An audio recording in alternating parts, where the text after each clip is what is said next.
Hello everyone, welcome back to my channel. और आज का जो वीडियो है वो स्पेशली फर्स्ट ईयर स्टूडेंट के लिए होने वाला है जो अभी नए नए अपनी कॉलेज में जाने वाले हैं और अपनी कॉलेज लाइफ की शुरुआत करने वाले हैं, या फिर जो ऑलरेडी अपनी कॉलेज लाइफ की शुरुआत कर चुके हैं। ये वीडियो स्पेशली उन्हीं स्टूडेंट के लिए होने वाला है। जब आप नए नए कॉलेज में जाते हैं तो आपके दिमाग में बहुत सारे क्वेश्चंस आते हैं कि लाइक प्लेसमेंट की तैयारी कैसे करनी है, इंटर्नशिप की तैयारी कैसे करनी है, कॉलेज के एकेडमिक्स कितने इंपॉर्टेंट हैं, कैसे पढ़ाई करनी है, कितना सीजीपीए मेंटेन रखना है, कौन कौन सी क्लब ज्वाइन करने हैं, कौन कौन सी एक्स्ट्रा करिकुलर एक्टिविटीज़ में पार्ट लेना चाहिए और वो कितना इम्पॉर्टेंट होता है। तो इस टाइप के जो क्वेश्चंस होते हैं उनका एक मिश्रण जो आप लोगों के दिमाग में भी आता होगा, उन्हीं सबको ध्यान में रख के मैंने ये वीडियो बनाया है। तो इस वीडियो को मैंने 3 पार्ट्स में डिवाइड किया है। सबसे पहले हम जो प्लेसमेंट से रिलेटेड चीज़ें हैं उनको डिस्कस करेंगे, और प्लेसमेंट में स्पेशली ये जो सॉफ्टवेयर इंजीनियर जो प्लेसमेंट को टारगेट कर रहे हैं उनसे रिलेटेड होने वाला है। एंड देन सेकंड पार्ट में मैं आपसे कॉलेज का एकेडमिक्स है उसको डिस्कस करूंगी। एंड देन थर्ड पार्ट में मैं आप लोगों के साथ जो एक्स्ट्रा करिकुलर एक्टिविटीज़ और जो क्लब्स हैं उनसे रिलेटेड चीज़ें हैं उनको डिस्कस करूंगी। इस वीडियो को शुरुआत करने से पहले मैं आप सभी स्टूडेंट को एक मैसेज देना चाहूँगी कि आपकी जो कॉलेज जर्नी है वो बिल्कुल यूनिक होने वाली है। भले ही चाहे आप इस वीडियो को स्टेप बाय स्टेप फॉलो कर ले, फिर भी आपकी कॉलेज जर्नी है वो बिल्कुल यूनिक होने वाली है और आप उसको खुद डिज़ाइन कर रहे होंगे। मैं जो चीज़ें आपको बता रही हूँ वो आपकी कॉलेज जर्नी को थोड़ा सा आसान करने में आपकी हेल्प कर देंगी। शायद आपको कुछ ऐसी नई बातें पता चल जाए, ऐसे कुछ गड्ढे पता चल जाए, ऐसे कुछ मिस्टेक्स आपको समझ में आ जाए जो मैंने की हैं या फिर मेरे बैचमेट्स ने की हैं। तो आप उन चीज़ों को अपनी कॉलेज जर्नी में अवॉइड करके अपनी कॉलेज जर्नी को आसान बना सकते हैं। ये वीडियो सभी स्टूडेंट्स के लिए होने वाले हैं, चाहे वो टियर 3 कॉलेज से हो, टियर 2 कॉलेज से हो, टियर 1 कॉलेज से हो, चाहे वो बीटेक कर रहे हो, चाहे वो बीएससी कर रहे हो, चाहे वो बीसीए कर रहे हो, चाहे वो बीए कर रहे हो। ये सभी स्टूडेंट के लिए होने वाला है। जस्ट जो प्लेसमेंट पार्ट है वो सिर्फ सॉफ्टवेयर इंजीनियर स्टूडेंट्स को ध्यान में रख के मैंने बनाया। बाकी सारे जो पॉइंट्स हैं वो इन जनरल डिस्कस किए गए हैं, तो वो सभी स्टूडेंट के लिए होने वाले हैं। तो चलो शुरू करते हैं जो हमारा प्लेसमेंट पार्ट है उससे। अगर आप इंडिया के अंदर सॉफ्टवेयर इंजीनियर बनना चाहते हैं तो मैं आपको एडवाइस करूंगी कि आप अपने फर्स्ट सेमेस्टर में ही एक प्रोग्रामिंग लैंग्वेज सीखें। तो ये प्रोग्रामिंग लैंग्वेज क्या होती है? बेसिकली प्रोग्रामिंग लैंग्वेज हमें कंप्यूटर के साथ इंटरेक्ट करना सिखाती है। जैसा कि अभी इन जनरल मैं आपसे हिंदी में बात कर रही हूँ, मैं आपसे इंग्लिश में भी बात कर सकती हूँ, मैं आपसे पंजाबी में भी बात कर सकती हूँ, वैसे ही हमें कंप्यूटर को बताना है कि उसे क्या करना है। तो वो सब चीज़ें हम प्रोग्रामिंग लैंग्वेज की फॉर्म में बताते हैं। और आपने बहुत सारी प्रोग्रामिंग लैंग्वेज के बारे में सुना होगा। हो सकता है अभी आपके कॉलेज में सी पढ़ाई जा रही हो, C++ पढ़ाई जा रही हो, जावा पढ़ाई जा रही हो, पाइथन पढ़ाई जा रही हो। बट मैं आपको एडवाइस करना चाहूँगी कि अगर आप प्रोडक्ट बेस्ड कंपनीज लाइक जो माइक्रोसॉफ्ट हो गया, गूगल हो गया, फेसबुक हो गया, अडोबी हो गया, इन सब में इंटरव्यू देना चाहते हैं तो आप या तो जावा करिए या फिर आप C++ करिए। जो हमारी पाइथन होती है वो थोड़ी सी स्लो होती है और उसमें बहुत सारी चीज़ें हमें इनबिल्ट लाइब्रेरी की फॉर्म में मिल जाती हैं। तो हो सकता है हमें वहाँ शुरुआत से कॉन्क्रीट से फंडामेंटल टॉपिक्स है वो क्लियर ना हो। तो इसलिए मैं आपको एडवाइस करना चाहूँगी कि आप या तो C++ करें या फिर जावा करें। C++ का फ़ायदा ये होता है कि वो थोड़ी हल्की सी फास्टर होती है और आप आगे जाके अगर कॉम्पिटिटिव प्रोग्रामिंग टाइप की चीज़ों में पार्टिसिपेट करना चाहते हैं तो वहाँ पे काफ़ी ज़्यादा हेल्पफुल होती है। और अगर हम जावा की बात करें तो जावा ज़्यादा बिगनर फ्रेंडली होती है। OOPS object oriented programming system आप शुरू से ही सीख रहे होते हैं, लेकिन C++ में हम वो चीज़ बाद में सीखते हैं। और साथ में अगर आप एंड्रॉयड डेवलपमेंट की बात करते हैं, मोबाइल ऐप डेवलपमेंट की बात करते हैं, तो उसमें जावा आपकी हेल्प कर रही होगी। आप जावा का यूज़ करके ऐप डेवलपमेंट है वो सीख सकते हैं।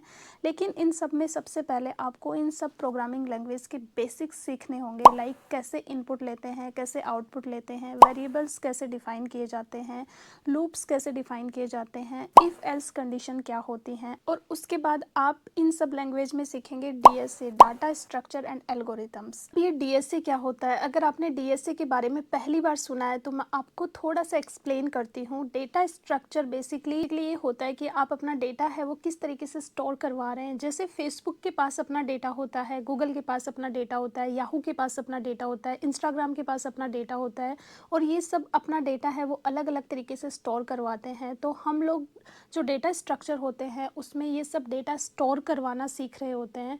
एल्गोरिथम्स यानी कि हम उस डेटा पर कैसे परफॉर्म करते हैं। लाइक अगर मुझे किसी यूज़र की यूज़र आईडी सर्च करनी है तो मैं कैसे सर्च करूँगी, मुझे किसी का अकाउंट डिलीट करना है फेसबुक से तो मैं कैसे करूँगी, ये सब डिफ़ाइन होते हैं एल्गोरिथम्स में। तो data structure and algorithms basically हमें उस डेटा पर काम करना और ऑपरेशंस करना सिखाते हैं। तो इस तरीके से हम अलग अलग डेटा स्ट्रक्चर के बारे में सीख रहे होंगे और ये सारा का सारा काम हम अपने फर्स्ट सेमेस्टर में कर रहे होंगे। अगर हम किसी भी लैंग्वेज को सीखते हैं तो उसको सीखने के बाद जो मीडियम लेवल के डीएसए होते हैं उनको लगाने में हमें कम से कम 2-3 महीने का टाइम लग जाता है। अगर हम डेडिकेटली दिन में 2-3 घंटे इस चीज़ को डेडिकेटेड करते हैं तो इजीली हम 2-3 महीने में इन डीएसए में एक अच्छी बेटर अंडरस्टैंडिंग बिल्ड कर लेते हैं।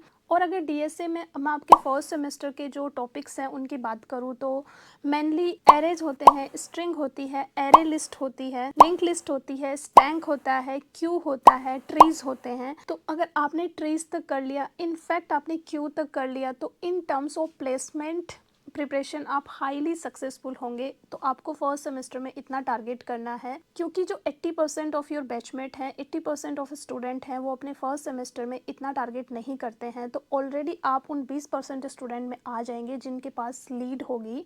तो इतनी सारी चीज़ें आपको अपने फर्स्ट सेमेस्टर में टारगेट करनी है। अगर मैं बात करूँ रिसोर्सेज की, तो आजकल बहुत सारे ऑनलाइन कोर्सेज हैं, तो अगर उनको देख के आपको लगता है कि आपकी हेल्प कर पा रहे हैं तो आप उनको प्रीफर कर सकते हैं। इम्पॉर्टेंट पॉइंट इज़ दैट कि आपको इतना ज़रूर करना है। और मैं आपको एक इम्पॉर्टेंट बात और बता दूं कि ये सारा काम आप पैरेलल टू एकेडमिक्स कर रहे होंगे। मीन्स जो आपके कॉलेज आवर्स होते हैं, कॉलेज का काम होता है, उसके अलावा आपको 2-3 घंटे का टाइम निकालना पड़ेगा और ये सब करना पड़ेगा। शुरू में थोड़ा टफ लगता है, बट सीरियसली अगर आप 2-3 घंटे का टाइम निकाल के ये सब चीज़ें मैनेज कर लेंगे तो ये चीज़ आपको आफ्टर 4 ईयर जब आप एक अच्छा सा प्लेसमेंट लेके जाएंगे उस टाइम पे फील होगा कि ये चीज़ें बहुत ज़्यादा इंपॉर्टेंट थी करना उस टाइम पे। तो ये बात हो गई प्लेसमेंट प्रोस्पेक्टिव से कि हमें क्या तैयारी करनी चाहिए और कैसे तैयारी करनी चाहिए। तो दूसरे पॉइंट पे बात करते हैं, वो है कॉलेज एकेडमिक्स। कुछ स्टूडेंट के बैक ऑफ माइंड ये चल रहा होता है कि हमें कॉलेज में पढ़ाई वढ़ाई करने की ज़रूरत नहीं होती है, क्योंकि कुछ के पेरेंट्स ने उन्हें बोला होता है कि बेटा 12th तक पढ़ लो, कॉलेज में पढ़ने की कोई ज़रूरत नहीं है, वहाँ पे मज़े ही मज़े हैं। बट ऐसा नहीं है। अगर आप प्लेसमेंट के लिए थोड़ा सा सीरियस हैं या फिर कैट जैसे एग्ज़ाम के लिए प्रिपेयर कर रहे हैं तो जो आपके एकेडमिक्स के मार्क्स होते हैं वो काउंट होते हैं। ऑल्सो जो ऑन कैंपस कंपनीज आती हैं वो एक क्राइटेरिया लगा देती हैं कि उन्हें उन्हीं स्टूडेंट्स को हायर करना है जिनका जीपीए 7.5 प्लस या फिर 8 प्लस जीपीए है। तो एटलीस्ट आप 8 प्लस जीपीए है वो मेंटेन करने की कोशिश करें, वरना अगर आप 7 प्लस जीपीए लाते हैं तो things will be smooth. But आप हर एक सिंगल सेमेस्टर में 8 प्लस जीपीए मेंटेन करने की कोशिश कर सकते हैं।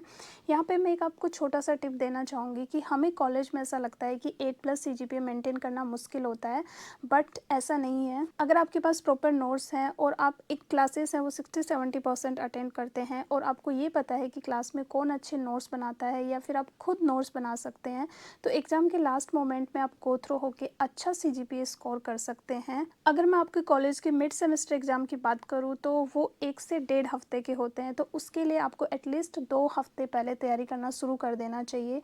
और अगर मैं फाइनल सेमेस्टर एग्ज़ाम की बात करूँ तो वो ऑलमोस्ट 2 हफ्ते के होते हैं, उसके लिए आपको एटलीस्ट 3 हफ्ते पहले तैयारी करना शुरू कर देना चाहिए, क्योंकि उसमें कॉलेज का पूरा सिलेबस होता है। तो इस तरीके से हमें पूरा सेमेस्टर चीज़ों को याद करने की और कॉलेज के सिलेबस के अकॉर्डिंग प्रैक्टिस करने की ज़रूरत नहीं पड़ेगी और हम एग्ज़ाम के एंड में एक अच्छा जीपीए है वो मेंटेन कर पाएंगे। और मैं यहाँ पे आपको एक बात और बताना चाहूँगी कि जो हमारे कॉलेज के फर्स्ट ईयर में जो सब्जेक्ट होते हैं वो सबसे ज़्यादा ईजी होते हैं। सेकेंड ईयर में थोड़ा सा लेवल और अप हो जाता है, थर्ड ईयर में और थोड़ा सा लेवल अप हो जाता है और फोर्थ ईयर में जाते जाते और ज़्यादा लेवल अप हो जाता है। ऐसा इसलिए होता है कि जब हमारा सेकेंड ईयर का कोर्स डिज़ाइन किया जाता है तो उस टाइम पे ये कंसीडर किया जाता है कि जो फर्स्ट ईयर के कोर्स हैं वो आपको ऑलरेडी आते होंगे, इसलिए एक एडवांस वर्जन हो जाता है फर्स्ट ईयर के कोर्सेज़ का सेकेंड ईयर में जाके। एंड सेम जैसे ही थर्ड ईयर में जाते हो तो थर्ड ईयर में ये अज्यूम किया जाता है कि आपको सेकेंड ईयर और फर्स्ट ईयर के सब्जेक्ट तो आते ही होंगे, तो वहाँ पे और एडवांस वर्जन आता है जो सब्जेक्ट्स का। इसलिए फर्स्ट ईयर में आपके लिए सबसे ज़्यादा अच्छे मार्क्स स्कोर करना आसान होता है। इसलिए आप कोशिश करिए कि फर्स्ट ईयर के अंदर आप अच्छे मार्क्स स्कोर कर पाए, ताकि सब्सिक्वेंट ईयर्स में जो हमारा टोटल सीजीपीए है उसको मेंटेन करने में हमें ज़्यादा हार्डवर्क ना लगे। अगर मैं बात करूँ अपने थर्ड पॉइंट की, यानी कि एक्स्ट्रा करिकुलर एक्टिविटीज़ को, तो इसमें मैं 2 पार्ट्स में इसको कवर करूँगी। पहला होगा हमारा सोसाइटी से रिलेटेड और दूसरा कम्युनिकेशन स्किल से रिलेटेड। तो सबसे पहले अगर मैं सोसाइटीज़ की बात करूँ तो आप सोसाइटी को ज्वाइन करने की कोशिश करें। अगर आप 4-5 सोसाइटीज़ में ट्राई करते हैं जॉइन करने का और आपका कहीं पे भी सिलेक्शन नहीं होता है, तो आपको बुरा मानने की बिल्कुल भी ज़रूरत नहीं है, क्योंकि सोसाइटीज़ हैं वो लॉन्ग टर्म में बिल्कुल भी मैटर नहीं करती हैं। और जो टेक कंपनीज होती हैं उनमें तो ज़ीरो फ़र्क पड़ता है। हाँ, कुछ नॉन टेक कंपनीज होती हैं वो थोड़ा सा सोसाइटी वाले प्रोस्पेक्टिव को देख लेती हैं, लेकिन आप सोचते हैं कि अगर मैं सीवी में लिखूंगा कि मैं इस सोसाइटी का पार्ट था या उस सोसाइटी का पार्ट था तो काफ़ी ज़्यादा इम्पैक्ट पड़ेगा, तो ऐसा बिल्कुल भी नहीं है। जो कुछ नॉन टेक कंपनीज हैं, लाइक जो मैनेजमेंट से रिलेटेड है या कंसल्टेंसी से रिलेटेड है, वो भी